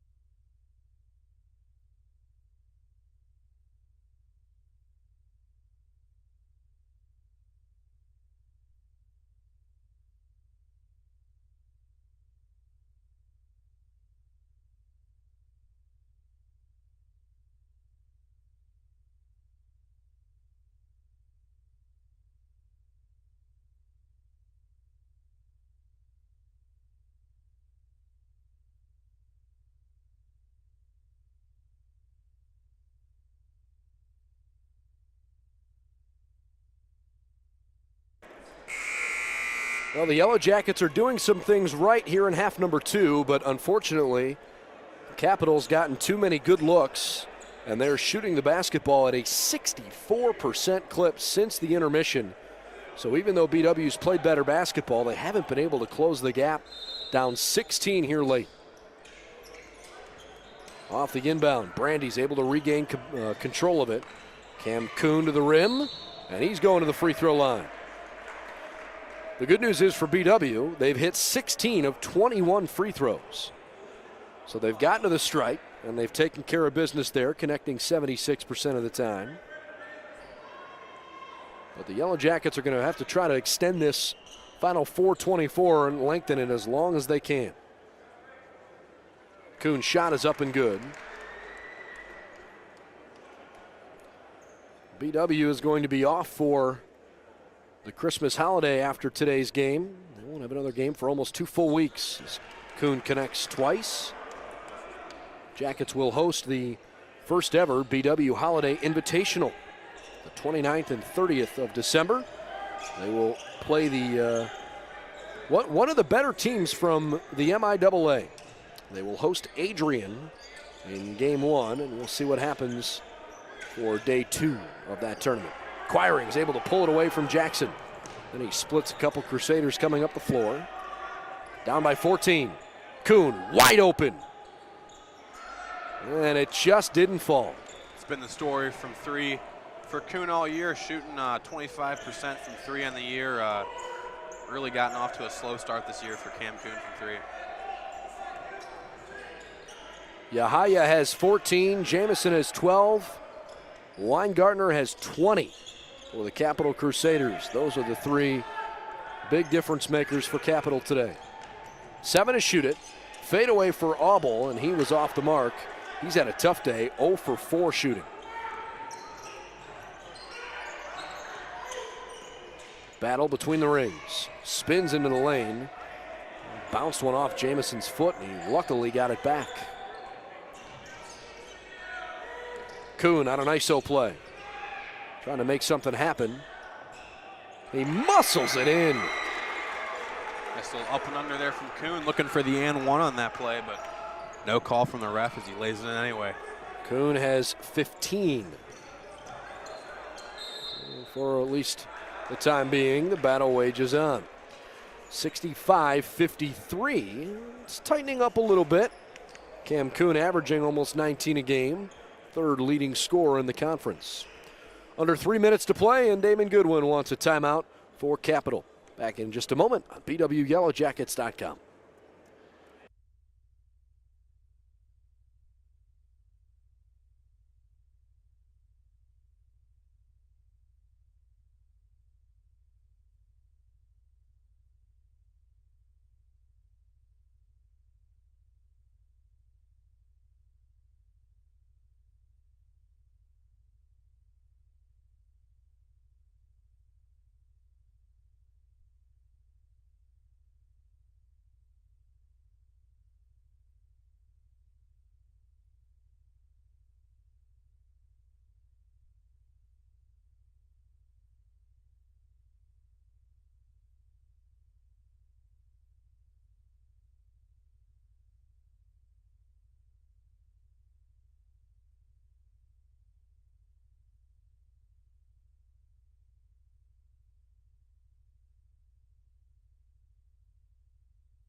Baldwin Wallace down by 12 points with 2:52 left in the game. It is certainly advantage Capital, but by no means is the game over. Yellow Jackets have only hit 15 shots from the floor the whole day. Auble just south of the midcourt stripe. Brandy, Kuhn, Featheroff, Battle, and Quiring are out there for the Jackets at the moment. Jamison in the high post, 4 to shoot. Tyrell Jackson bricks up a triple.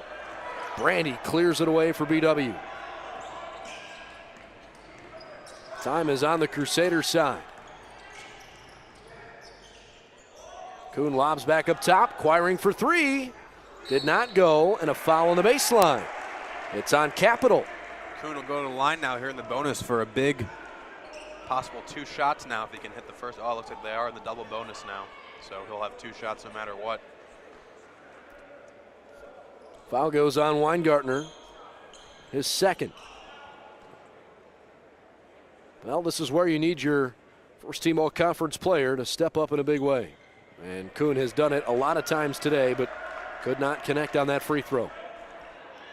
Kuhn's second best percentage on the team and as far as free throws behind Fedorov. He hits the second, 65-54. It's an 11-point deficit.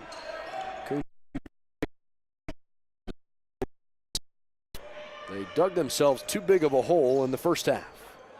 By the way, we hope you'll stick with us for our postgame show. We'll have a chance to talk with head coach Tom Heil live on our postgame coverage. That's coming up here in just a few minutes. Yahaya lost the handle, got it back, and put it in. 67-54. Brandy for 3. He buries one. Timeout BW. It's a 10-point game. BW hasn't trailed by this few since 21-11 early on in the contest. So the Jackets with a minute 39 are not dead yet, but they've got still an uphill battle in front of them. Nevertheless, a big triple. It was just the 6th 3-ball in 24 tries to go down for BW today. Yeah, look for the Crusaders to start milking the clock here a little bit. That 30-second shot clock really can get under a minute in these next 2 possessions for them. And As long as they don't make too many mistakes, looking like it's going to be a Crusaders win here. But it's basketball, and you never know. Anything could happen. So we'll see how it plays out here. Well, BW has committed 8 fouls, so they are still 1 foul away from the double bonus. But obviously you don't really want to put Capital at the free throw line unless you absolutely have to. Crusaders have shot the ball today at 51%, and they've hit 15 of 25 in the second half. Quite the turnaround there for the Crusaders, open up with right around 25% there in the first part of the first half there, but turn it around and now shooting around 51%, like you said. Well, BW has forced 10 turnovers. Well, they've only scored 8 points off those 10 turnovers. Yeah. And that's been part of their problem. Every time they've forced Capital into a mistake, they haven't really made them pay for it. Also, that rebounding differential going to Capital in a major way as they'll call a timeout here. Yeah, Crusaders are plus 11 on the rebounding margin, 40 to 29 at the moment. Well, this is kind of what we expected. 2 teams that defensively can play very well. 2 teams that, when hot, are very difficult to stop. And at times, we've seen both of those. It was a slow start to the game offensively. And then in the second half, things started to pick up a little bit. BW, again, 39 points in the second half after only 18 the first go-round. Definitely a better effort by the Yellow Jackets in the second half, but really that hole they dug themselves into in the first half was really coming back to bite them here as we close out this game. Jackson goes to Schreck now on the far side. He's pestered and lost the ball. Kuhn picks it up, and he puts it in. It's an 8-point game. 67-59 with 1:23 left. Crusaders break the press quickly. And a foul on Quiring.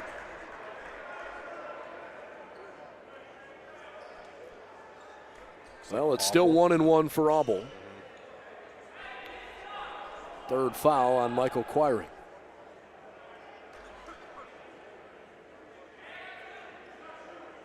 Again, BW will practice over the next couple of weeks, but they will not play another game until the 29th of December. Auble missed the free throw. Maybe a little life. Quiring attacking, and he's blocked from behind. Blocked by Jackson. Schreck picks up the dribble.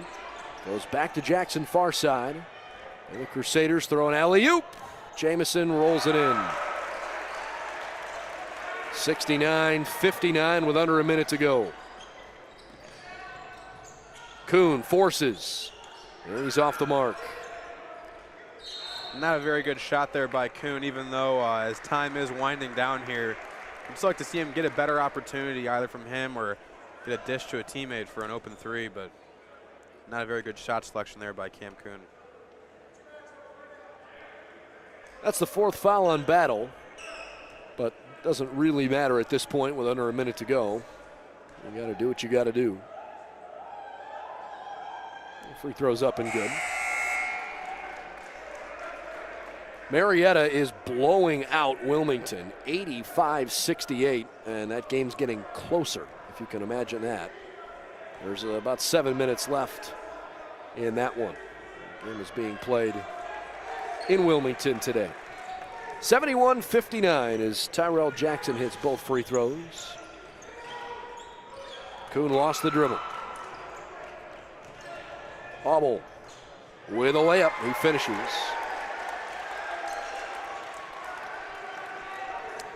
That one should just about do it for the Yellow Jackets here. Battle will get fouled. Well, he couldn't quite roll it in, but you're right, that will essentially seal the game. So with 32 seconds left, it's still a 14-point difference, and looks like Capital is on their way to 8-3.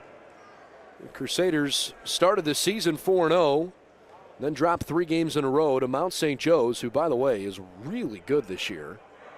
They lost to Wittenberg in a close game, and then they lost their conference opener at Ohio Northern. What I tell you about going to Ada, doesn't matter who you are, it's a tough place to go. And the Polar Bears knocked off the Crusaders out in Western Ohio. 73-60 as a couple new faces come on the floor. But Capital, with a win today, will have responded with 4 consecutive wins as they try to stay hot. We'll see what the Crusaders have in store. It's a team you're going to want to keep your eye on come OAC tournament time. And, of course, these two teams will meet again, but that won't be till mid-February. Capital goes to Wilmington on Saturday, January 4th. They don't play another game until the new year. No holiday tournament for the Crusaders this year. Quite a bit of downtime there. That's a big layoff. Yeah. Jackson with 11, so 4 players in double figures for the Crusaders. Battle checks back in now as Gerhardt comes off after he goes in to commit the foul.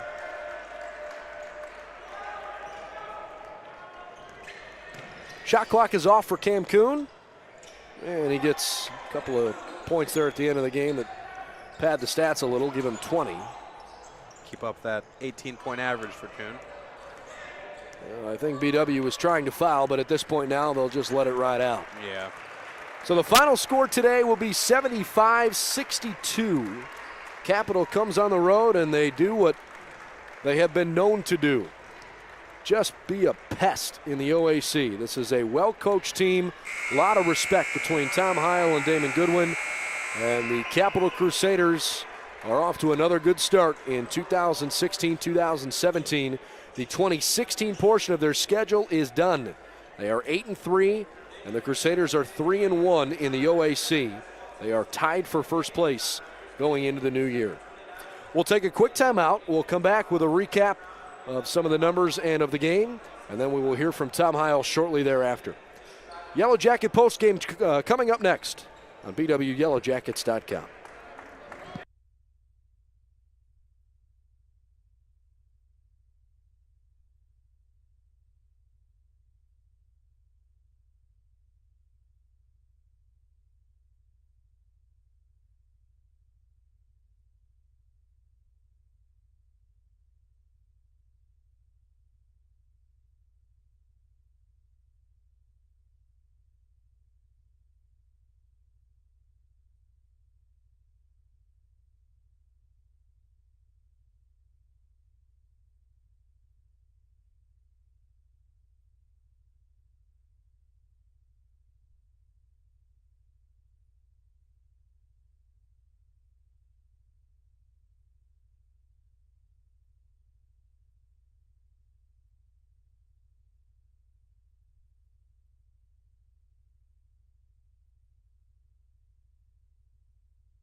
Final score today from Ursprung Gymnasium, Capital 75 and Baldwin Wallace 62. Brendan Gulick and Ryan Swingle with you. And Ryan, it was not a particularly good first half for BW, even though they showed some better signs in the second half. This game kind of was decided in the first 20 minutes. Yeah, after they dug themselves into that 14-point hole, really never had a chance to battle back, cut it to single digits there at the end. But that 17% shooting performance in the first half really killed the Yellow Jackets. But in reality, it could have been a lot worse. Thankfully, their defense stepped up, but Capital's defense as well as their second half offense was really the deciding factor throughout this entire game. A look at some of the final numbers on the Capital side. 20 points, a game high from Joey Weingartner, 16 off the bench from Gonayu Yahaya. He played really well, hitting 7 of 9 from the floor. Tyler Jamison had a double-double, 14 and 12. 12 points for Tyrell Jackson. He hit 4 of 10. Capital with 16 assists on their 30 made baskets. They hit 30 of 57 shots. That's 53% shooting. BW got 20 from Cam Kuhn to lead all scorers on the BW side. He had 8 of 11 free throws, which was certainly nice. 6 of 11 from the floor. 10 apiece from Zach Brandy and from Mike Kaminsky off the bench, who was battling through a lower leg injury. Kyle Nader did not continue after leaving in the second half when he got hurt. He appeared to have a slightly more intense leg injury. Was seen on crutches after leaving the floor. It was a left ankle injury for Nader. He did not score in his 10 minutes of action. Featherolf limited to just 8 points and 7 rebounds. For a guy that averages a double-double, it was certainly a below-average game for him. Yeah, definitely the post defense from both Jamison and Boone really pestered Featherolf the entire game, really forced him to settle for some three-point shots. And even when he did get the ball in the post, really not a whole lot of good opportunities for him down low as he finished with 8 points, he said, 3 shy of his average. Baldwin Wallace connected on just 31% shooting on the game, hitting 18 of 57. That's just how the game goes. Sometimes you're awfully hot and you score 121 points. And the very next game you go out and score 62.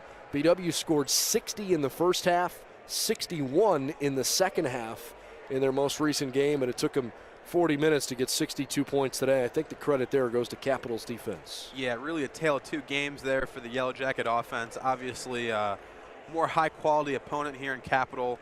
A lot better defense being played in this game than in their last game against a team from Pittsburgh, Pitt Greensburg. Greensburg, yeah, sorry about that. But really, as you said, really couldn't get the offense going due to the defense of Capital, and really just goes to show you the quality of play here in the OAC. All right, we'll step aside for just a moment. Hopefully when we come back, we'll have head coach Tom Heil to talk about this afternoon's affair. Final score again, Capital 75, BW 62. Coach Heil coming here shortly on BWYellowJackets.com.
Our post-game coverage continues after Baldwin Wallace falls to Capital by a final score of 75-62.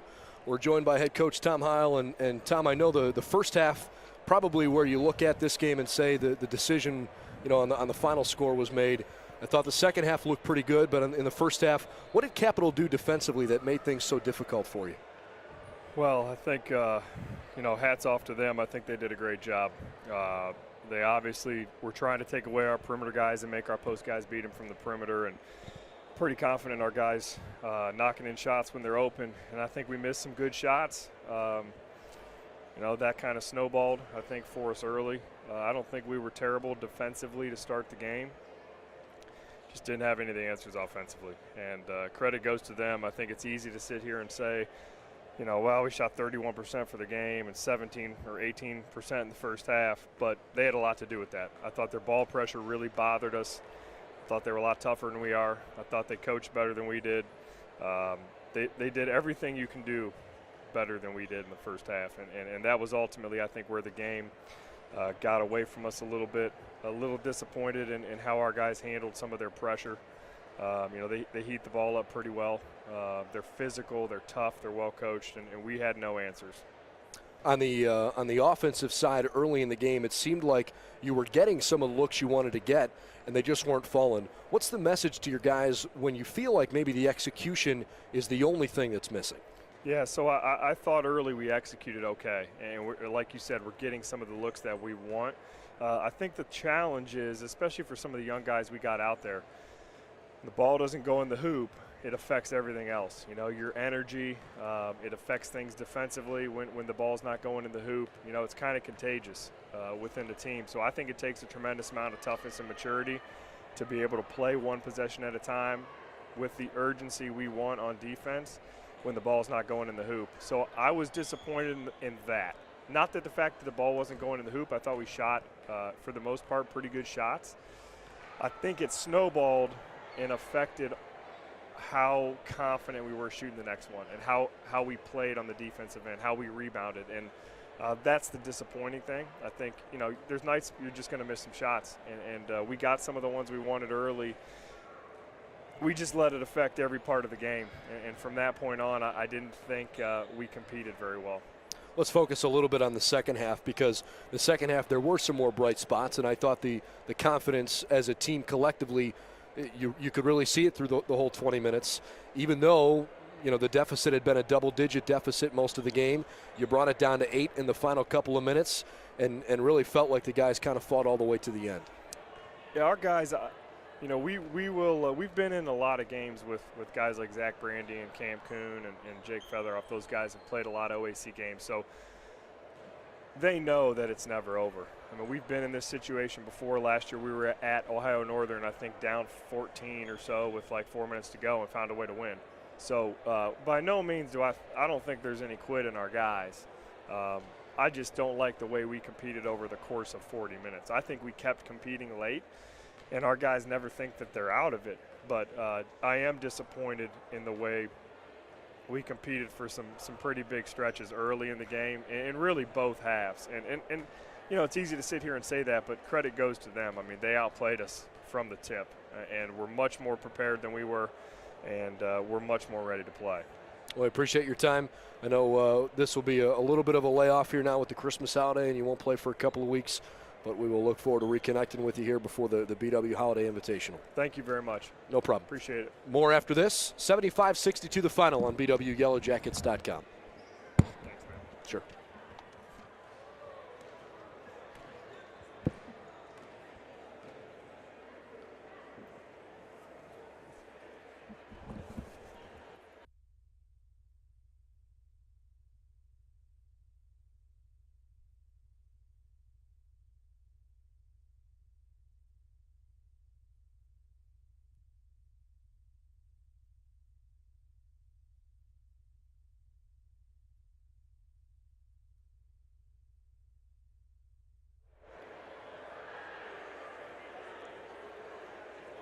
All right, again, the final score, Capital 75, Baldwin Wallace 62, as the Crusaders go to 8-3 here at the beginning of the season. They have not really been talk of the region or talk of the country at all by any stretch, because they've lost a couple of games, but I think this Crusaders group is really starting to turn into a pretty impressive team, and they've certainly laid the foundation for a successful season, Ryan, so I know it won't be for another basically 2 months before these two teams play again, but I'll be real interested to see the way BW plays when they go down to Capital in mid-February. Yeah, really a quiet 8-3 team, like we've said, still tied for top spot in the conference right now with that 2-1 record with about 7 other schools here in the OAC. But really a young team, obviously going to get better throughout the season as both teams hope to do. And like you said, really interested to see how both teams come back and play here in a couple months down in Bexley for this next game. All right, so Baldwin Wallace falls to 6-3. They will be off until the 29th of December when they'll host Adrian here for the BW Holiday Invitational. Meanwhile, Capital does not play for even a week longer than that. They won't play again until a conference game on January the 4th at Wilmington. So they're done for 2016. We will have one more broadcast of BW basketball before the Christmas holiday, and that comes your way in about 48 hours. Monday night, the Yellow Jacket women's team, who's also off to a really nice start. They haven't lost yet. They're 6-0. It's the best start since 2010-2011. They will host a non-conference game against Ohio Wesleyan on Monday night. Hope you could join us for that here exactly where you found us today on BWYellowJackets.com. On behalf of Baldwin Wallace Sports Information and on Ryan Swing,